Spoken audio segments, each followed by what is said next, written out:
Hello all, welcome to Pooja's portion. இன்றைக்கி நம்ம பூஜாஸ் போர்ஷனில் இங்கிலீஷ் இடியம்ஸ் பார்க்க போகிறோம். ஸோ இந்த இடியம்ஸ் எல்லாமே ரெகுலராக யூஸ் பண்ணக்கூடிய நம்ம டே டு டே சுச்சுவேஷனுக்கு யூஸ் பண்ணுற மாதிரியான இங்கிலீஷ் இடியம்ஸ். ஸோ நம்ம வீடியோக்குள்ளே போயிடலாமா? So the first one is break the ice. இதுக்கு மீனிங் என்ன அப்படின்னு பார்த்தீங்கன்னா, நீங்கள் ஒரு பார்ட்டிக்கு போயிருக்கீங்கன்னு வச்சுக்கோங்க. அங்கே ஒரு குரூப் ஆஃப் பீப்புள் இருக்காங்க, ஆனால் ஒருத்தருக்கு ஒருத்தர் யாரையுமே தெரியாது. ஸோ அந்த மாதிரி ரொம்ப யோசனையாக ரொம்ப ஹெசிடேட் பண்ணிவிட்டு தயங்கி இருக்கிற ஒரு நேரத்தில் ஒருத்தர் மட்டும் ஏதாவது ஒரு ஜோக் சொல்லியோ இல்லை பேச்சை ஆரம்பித்தோ அந்த ஐஸை வந்து பிரேக் பண்ணுவாங்கல்ல, விச் மீன்ஸ் அவங்க தயக்கத்தில் இருக்கிறத பிரேக் பண்ணி ஒரு கம்யூனிட்டி பில்ட் பண்ணுவாங்கல்ல, அதை தான் பிரேக் த ஐஸ் அப்படின்னு சொல்லுவோம். For example, he told a silly joke to break the ice at the party.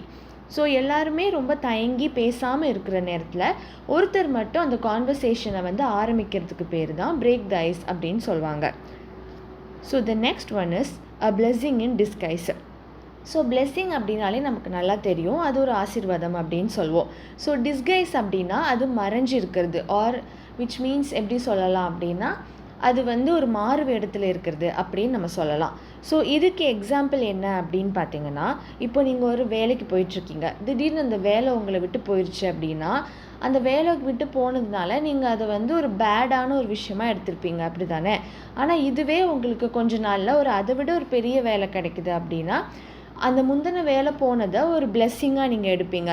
So அதுக்கு யூஸ் பண்ணுற இடியம் தான் அ blessing in disguise. ஸோ இதோட மீனிங் என்ன அப்படின்னா, ஃபர்ஸ்ட் ஒரு விஷயம் நம்மளை விட்டு போகும்போது அது ஒரு சேடான பேடான திங்காக தோணலாம், ஆனால் அதுவே கொஞ்ச நாளுக்கு அப்புறம் நம்ம யோசிக்கும்போது அது நமக்கு ஒரு குட்டான விஷயமா இருக்கும். அதை தான் இப்படி சொல்கிறாங்க. And the next one is let the cat out of the bag. அப்படின்னா என்னென்னா, நம்ம ஒரு சீக்ரெட்டை ரிவீல் பண்ணுறது. நம்மக்கிட்ட ஒருத்தங்க ஒரு சீக்ரெட் சொல்லியிருக்காங்க அப்படின்னா அதை தெரிஞ்சோ தெரியாமலோ நம்ம ரிவீல் பண்ணுறது, அதாவது இன்னொருத்தங்க கிட்ட சொல்கிறது, இல்லை அந்த சீக்ரெட்டை போட்டு உடைக்கிறது இருக்குல்ல, அதை தான் let the cat out of the bag அப்படின்னு சொல்லுவாங்க. ஸோ இதுக்கு எக்ஸாம்பிள் என்னன்னு பார்த்தீங்கன்னா, he let the cat out of the bag about the surprise party. இப்போ ஒருத்தங்களுக்கு சர்ப்ரைஸாக ஒரு பார்ட்டி, ஒரு பர்த்டேக்காகவோ இல்லை வேறு ஏதோ செலிப்ரேஷனுக்காகவோ அவங்க ஸ்டார்ட் பண்ணியிருக்காங்க இல்லை அரேஞ்ச் பண்ணியிருக்காங்கன்னு வச்சுக்கோங்களேன். இன்னொருத்தங்க வந்து அந்த யாருக்காக அதை அரேஞ்ச் பண்ணியிருக்காங்களோ அவங்கக்கிட்டேயே போய் தெரிஞ்சோ தெரியாமலோ அந்த சர்ப்ரைஸ் பார்ட்டியை பற்றி சொல்லிட்டாங்கன்னு வச்சுக்கோங்க. அதுக்கு தான் இந்த மாதிரி ஃப்ரேஸை வந்து யூஸ் பண்ணுவாங்க, இடியமை let the cat out of the bag அப்படின்னு சொல்லுவாங்க. So the next one is spill the beans. இதுக்கும் கிட்டத்தட்ட அதே மீனிங் தான் வரும், to reveal a secret. So அதுக்கு பார்த்தீங்க அப்படின்னா ரிவீல் பண்ணுறதுன்னு வரும்.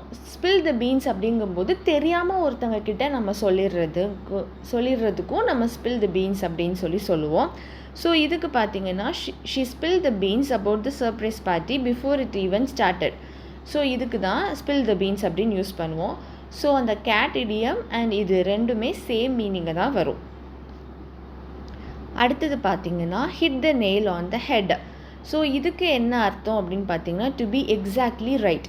இப்போ ஒருத்தங்க ஒரு விஷயம் சொல்கிறாங்க அப்படின்னா அவங்க தெரிஞ்சோ தெரியாமலோ அந்த விஷயத்த ரொம்ப பர்ஃபெக்டாக சொல்லியிருப்பாங்க, அதுதான் வந்து hit the nail on the head அப்படின்னு சொல்வோம். ஸோ இதில் நீங்கள் பார்த்தீங்கன்னா அந்த கான்வர்சேஷனில் ஒரு பொண்ணு வந்து you forgot your keys right அப்படின்னு சொல்லி கேட்குறா. ஸோ நீ வந்து உன்னோட சாவியை வந்து எடுத்துக்க மறந்துட்டேல அப்படின்னு சொல்லி கேட்குறா. அப்போ ஒரு பையன் வந்து yes you hit the nail on the head அப்படின்னு சொல்கிறான். கரெக்டாக நீ சொல்லிட்டப்பா, ஆமாம் நான் மறந்துட்டேன், நீ சரியாக ஞாபகப்படுத்திட்ட அப்படின்னு சொல்லி நம்ம மறந்த ஒரு விஷயத்தையோ இல்லை நமக்கு புரியாமல் இருக்கிற ஒரு விஷயத்தையோ ஒருத்தங்க கரெக்டாக பர்ஃபெக்டாக எக்ஸ்பிளைன் பண்ணி இல்லைனா கரெக்டான நேரத்தில் ஒருத்தவங்க சொல்கிறாங்கல்ல, அதுக்கு தான் இந்த இடியமை நம்ம யூஸ் பண்ணுவோம். ஸோ அடுத்தது பார்க்கலாம், பீஸ் ஆஃப் கேக். ஸோ இது வந்து எல்லாருக்குமே தெரிஞ்ச ஒரு விஷயந்தான். It is nothing but something very easy. So ஒரு விஷயம் நம்ம ஈஸியாக பண்ணுறதா இருக்குது அப்படின்னா அதை வந்து பீஸ் ஆஃப் கேக் அப்படின்னு சொல்லுவோம். ஸோ இதில் வந்து இந்த பொண்ணு வாஸ் த டெஸ்ட் டிஃபிகல்ட், இந்த டெஸ்ட் வந்து ரொம்ப உனக்கு கஷ்டமாக இருந்துச்சா அப்படின்னு கேட்குறா. அப்போ அந்த பையன் வந்து இல்லை அது எனக்கு ஜஸ்ட் ஒரு பீஸ் ஆஃப் கேக் தான் அப்படின்னு சொல்கிறான்.